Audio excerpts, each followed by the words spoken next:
So first of all, I would like to apologize for this video in one sense that this is not the kind of video that I like to make. I am not a troll.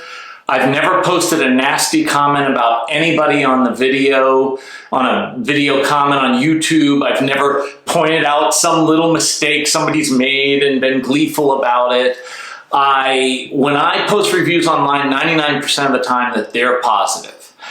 And so this is a video I didn't want to make, but in the end I decided that my experience with Vroom was so bad, and by the way, typical, because I've looked online and a lot of other people have had similar terrible experiences with Vroom, but I decided that I should make this video because what made mine unique is that most people's experience ends with them deciding to just bail on Vroom and cancel it and sell to a private party.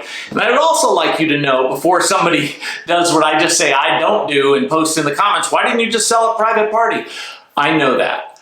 I have sold 3 cars through private party in the past, and you know, it takes some work and you got to take pictures and do the posting, but there's a lot of sites out there that are either free or that cost a little bit of money but give you a lot of services, and I've been able to sell my car successfully in those. The difference was, this was a situation where I had a very limited period of time to sell it. Now in the past, the amount of time that I had would have been sufficient, but my wife Angie was really nervous about getting it sold because we were moving. We found out we were moving and we needed to sell it by a certain period of time. And what happened is I should have realized very early on to abandon the Vroom situation, but I didn't. And at a certain point, I was pot committed. I had no choice. I didn't have time to do it any other way, so I just had to go through the Vroom process. So let me tell you what happened to mine, okay? The process happened on October 3rd. That's when it started with Vroom. I got a text from a guy saying, hey, we'd like to purchase your car. Now, I did not go to Vroom. I posted it on eBay, on Craigslist, on a bunch of sites that were free or minimum charge, and he must have gotten wind of my vehicle from there. Now, I should tell you, this is a period of time when used cars in particular, but all cars are in short supply because of the shipping crisis and COVID and all of this. Like, there's just not a lot of inventory. So he approached me for it, and at first I was like, nah, because the amount that was the private Blue Book private seller's amount I should have been able to sell for was $36,850. It was a 2020 Hyundai Kona electric vehicle with not a lot of miles on it, but all the bells and whistles. And my offer from Vroom was, you know, about 32. But then I just realized, you know what? There's so many things going on. My work was something that I could not get away from, spending 60, 70 hours a week at work. And I just thought this was a situation where I just need to get it over with and then, you know, put it behind me and move on. So I went ahead and contacted him, and they said, great. And they sent me an email and where they needed a bunch of documents and a bunch of pictures. And so I just want you to know, I've recorded the amount of minutes that I did this along the way that I spent on each one. I don't know, on October 4th, I had a short 11-minute conversation where they explained the process because I sent all of my stuff in.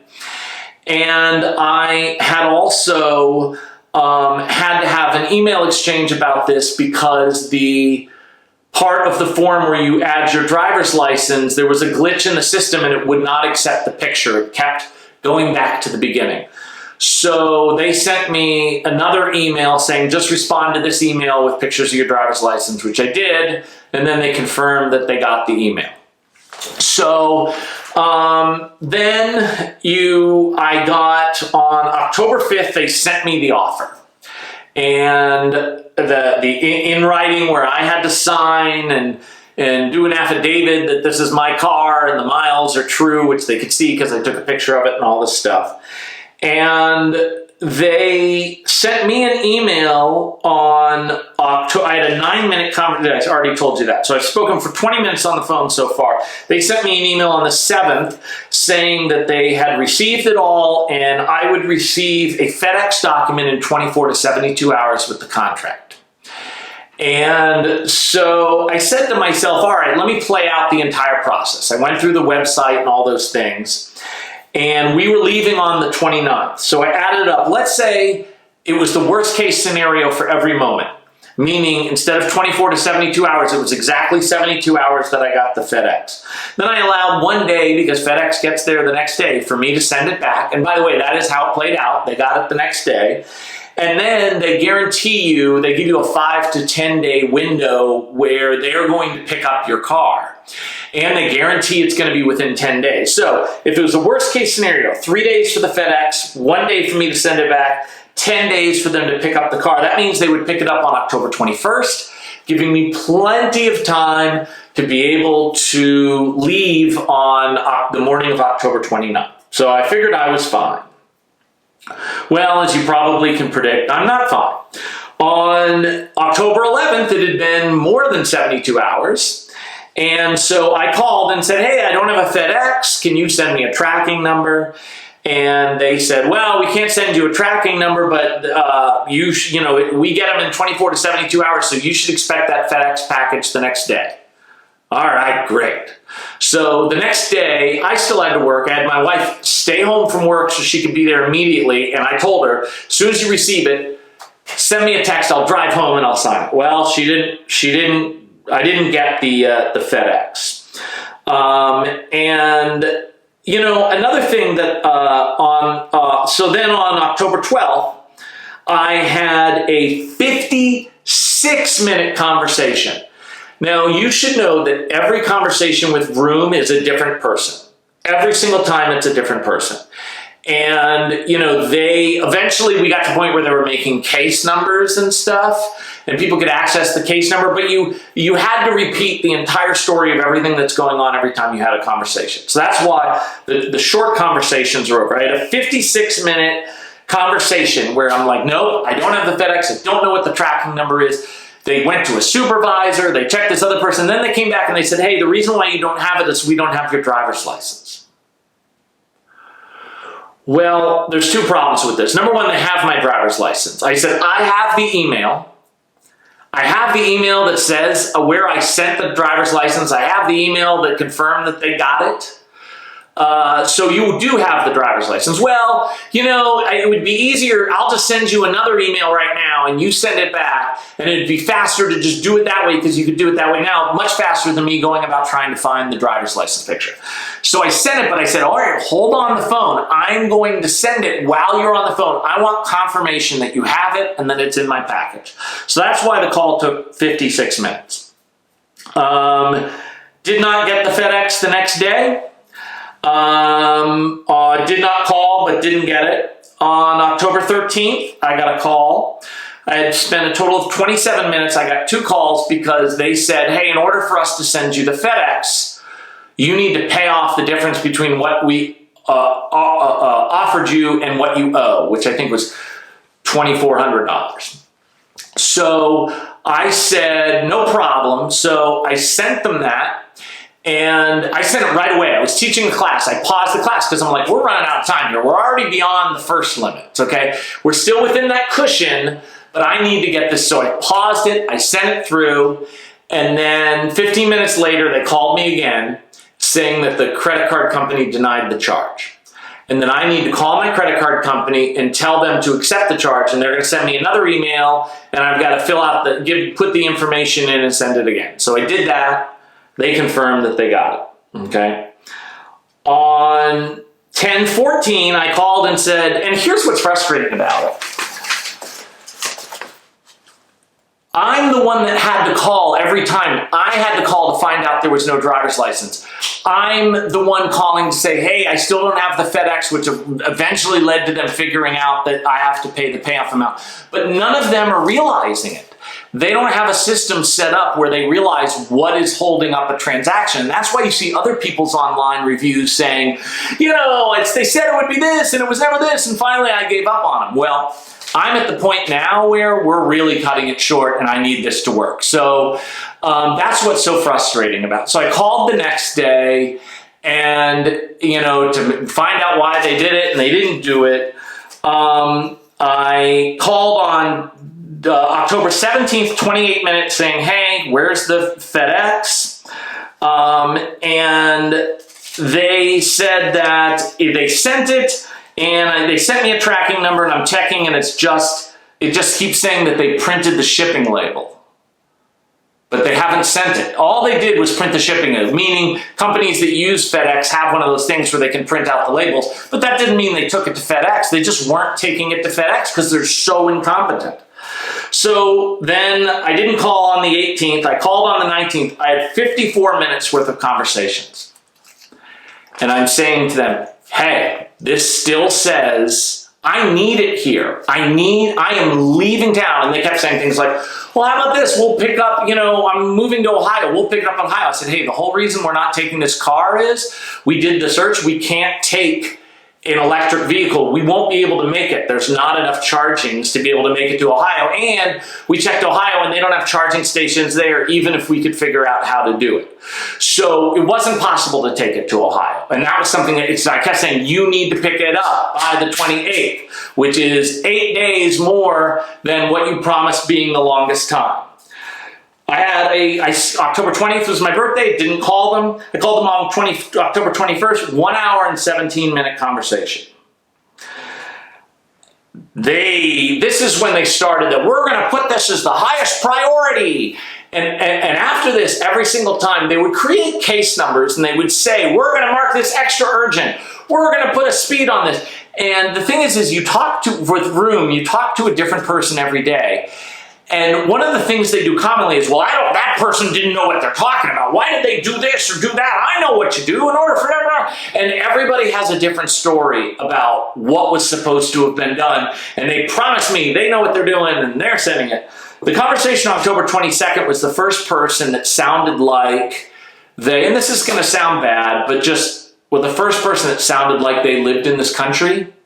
And I get it. Businesses, if you can hire somebody for 10 cents an hour, which is a king's ransom for them, if you're paying them $1, a day or whatever, I understand they do it. If there were laws that meant that they couldn't do that and everybody's playing on an equal playing field and they had to keep it in America, that'd be fine. But, you have to play the hand you're dealt. So I understand why companies do that. But this person actually sounded competent. And she said, we have really handled this poorly. This is a really terrible customer service on our part. I feel embarrassed for our company, but I can tell you, I take pride in my work. So this is what I'm going to do. I'm going to be working on this all day, calling everybody. Tomorrow I'm coming in at 9 a.m., which will be noon your time, and I will call you the first thing and give you an update on what's going on. So you don't have to be the person to call for once. Guess what? She never called me. Never. After that big speech about pride in her work, she never called me. And I realized later it's probably because she knew that what she had to say to me, I wasn't going to like. And I was already, a difficult person to talk to at this point. So then the next day, I didn't have a conversation on the 24th, just too busy for work. On the 25th, I had a 52-minute conversation. On the 26th, I had a 48-minute conversation. At one point I talked to sales because they're the only people that are allowed to call the carrier company. He told me there was no carrier assigned. He'll assign one immediately. October 27th, 1 hour and 4 minutes. October 28th, 38 minutes. October 29th, 51 minutes. All of these conversations. Now, here's the problem. October 29th, that conversation is being had in the car on my move. I actually had to get somebody, a lawyer, to agree to hold my car and be the one to handle the transaction. Now, I lucked out. He's a friend of the family. He didn't charge me for it. He's just a great guy, and I really appreciate it. But, of course, he didn't want this to be a continuing pain in the ass. So come the 29th, I had to go to his place, drop the car off, and then I'm having a call saying, hey, When are you going to pick up this call? I had to leave town. I'm not even with it. I had to give this guy my power of attorney. It was a gigantic pain in the ass, right? 47-minute conversation on October 30th. No conversation on Halloween. We'll post a video. We were in Vegas on Halloween. On November 11th, November 1st, I had a 34-minute conversation. That was when I played the World Series of Poker. We'll post that video as well. But, wanted to find out. I'm trying to do this guy solid. Another 42-minute conversation on November 2nd. On November 3rd, the conversation was only 11 minutes. They had assigned a carrier. They finally assigned a carrier, right? And so they said that they're going to pick it up in 24 to 72 hours. So I waited. I didn't call again until it was, 96 hours later. On November 8th, I called, had a 39-minute conversation. On November 9th, I had a 12-minute conversation because they were actually coming to pick it up. So this is what you guys need to know. It started on October 3rd. They picked it up on November 9th. When if the worst case scenario they guaranteed would have been October 21st. If that doesn't sound too bad to you, keep in mind, 898 minutes of total conversations. And it's not conversations with somebody you love, it's increasingly high blood pressure conversations. Literally, Angie had to leave the room every time I had these conversations. I had to have one of them in the lobby of one of my Domino's stores that was closed, and the person that was setting up was scared I was having a heart attack. I was freaking out about this. These are taking time off of the back end of your life type conversations. 14 hours and 58 minutes of total conversations on the cell phone dealing with this. And who knows how long this would have took if I wouldn't have kept calling and had 9 different priorities attached to this case number. And at no point did I ever talk to anybody who actually was in charge and could have expedited. And my whole point to them was, hey, if I walk into a store and there's a pizza there that was supposed to get there in 30 minutes and it's been 3 hours and it's not there, I will tell my store, stop everything. No single driver leaves until you remake this person's pizza, make it perfect, and then send it out hot and fresh. The next pizza that leaves here is there. Somebody in charge at Domino's can make that happen. Yeah, we mess up, not to the extent Vroom does, but when we mess up, we make up for it. And that's why our stock has gone from $4 a share 11 years ago to $500 a share now. Because we understand customer service. This is why Vroom hopefully will be gone and stop torturing people. Now, guess what? Here's what you have to know. As a postscript, and this may not, all that other stuff is going to happen to you or it's going to be worse unless you're willing to spend 15 hours worth of calls, okay? That phone call saying that my credit card didn't accept the transaction, they did. So I paid my payoff amount twice. Now, one of the people I talked to seemed very incompetent, but was quietly agreeing with me that she spends her whole day answering angry calls like mine. She told me, hey, you'll get your refund, but I would maybe wait until the transaction's complete because although you would think it would be simple for Vroom to cancel the correct payoff amount, if they cancel the wrong one, all of a sudden the car is not paid off, and that's another monkey wrench, and it could have been longer. So I agreed. My heart could not stand any more monkey wrenches, and so I agreed to wait until the transaction was finished. So of the minutes that I'm talking about here, I'm not including my calls over the fact that they took my payoff amount twice and didn't refund it, which they should have done automatically. And so let me get the calendar here.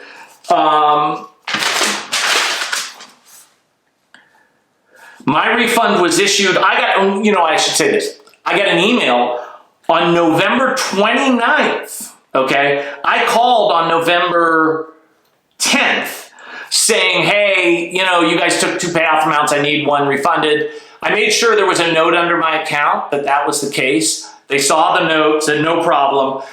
I had to call several times because I wasn't getting the refund. I didn't get an email telling me my refund was issued until November 29th. I called on the 10th. It took 19 days for them to actually send me an email saying, hey, we're refunding your money. So I checked the next day on the 30th, it wasn't there. The next day I checked, it wasn't there. The next day I checked. So I started doing intermediate calls saying, hey, I don't have the refund. I didn't get the refund until December 17th. So the bottom line is I've never used Carvana. I can't imagine they're worse than Vroom. Nobody could be worse than Vroom at anything ever. So obviously in general, I've had much better experiences selling to private party, but the one thing you should never do is sell your car to Vroom. You've been warned.